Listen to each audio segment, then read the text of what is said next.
Hey everybody, Brent here. Just finished up our last meeting there for the Smart and Sharing Communities initiative, I guess we'll call it now. So some of the feedback we've got from, so now I guess major contributors for this meeting, worth mentioning, was Justin Sweeney from the Loan Fund, Anita Punamia from the UNBSJ campus around social enterprise development, social entrepreneurship, things like that, a master's level course there. We also had Doug Jenkins from iSpire, Connection Works, Startup Canada kind of team. And then we had Peter Corbin from Fredericton, who's been involved with a number of initiatives around climate change, around smart cities and smart tech development, things like that. Ran the conference last year.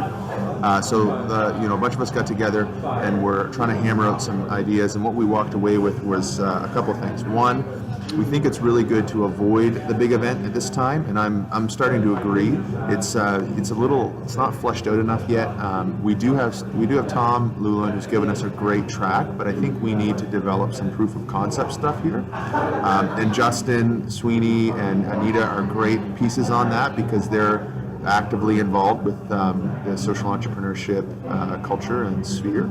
So they'll be some people that we lean on for sure on that perspective, as well as even my own experience with the Tool Library and trying to kickstart Precious Plastic St. John, which is another kind of social enterprise startup currently taking form. So we decided that it's better to focus on the greater St. John area and potentially maybe some New Brunswick stakeholders. What we want to get to, the goal of this whole darn thing, is to find risk takers and change makers and to give them an ideal track forward. But to do that, what we need to do is get the general scope, and this was Doug's observation, we need to get the general scope of people who are kind of in a place of competition or just not aware of what each other's doing. So there's 30-some incubators in the region dealing with Atlantic Canadian maritime entrepreneurs, and that's quite a few, but not a lot of people are involved with them, and they're all sort of doing things separately. And then when you layer on that different nonprofits and other initiatives and government initiatives that are trying to address this, it's kind of crazy. So we need to kind of create and cultivate a climate where people see smart and sharing communities as a way forward, as a way where we can start social enterprises and take risks as entrepreneurs, set up shop here locally, produce ideas and change. So that's the goal. That's what we want to hit. We want to find them and pitch them a way forward and solve social issues along the way. So the goal of this darn thing is three things, right?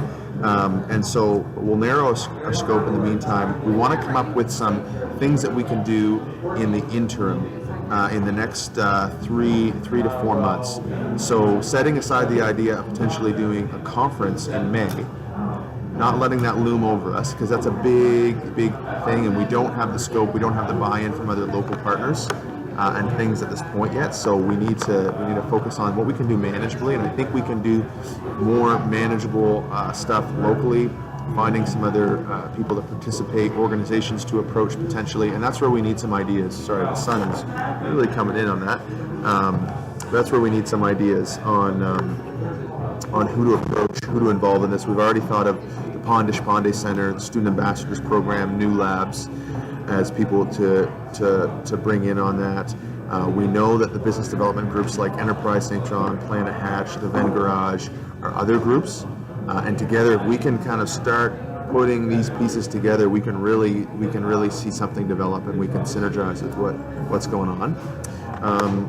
So yeah, that's what we want to do in the next little while. Any thoughts, feedback on that, please send the emails along on who to approach, who to bring into that conversation. I'll be actively trying to contact and reach out to people and talk about this.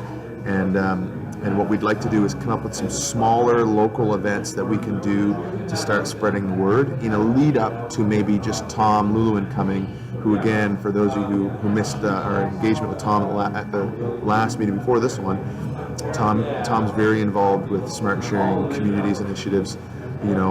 This book that I've got here, Sharing Cities, is basically been a go-to for us, and beyond that, he's helped a lot of other communities start this transition and engage with this transition toward smart towards sharing type models toward the urban commons to things like that. So that's Tom's thing, and he would be a real asset to us to have as a centralizing educational piece and a bit of it. But we want to have something in place before he comes to say, here's where we're at, here's what we've done.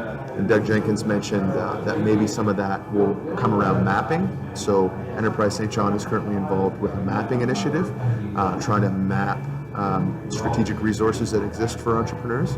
So maybe it's that, and that was certainly Tom suggested as a starting point. But at least if we get that started and we participate in that and we bring some of that to bear and we keep this little group going, then when we get to that big event, we've got more of these little events and proof of concepts to go with. So I'll stop talking there. Those are some high points, some kind of pieces to consider, and look forward to hearing back from people.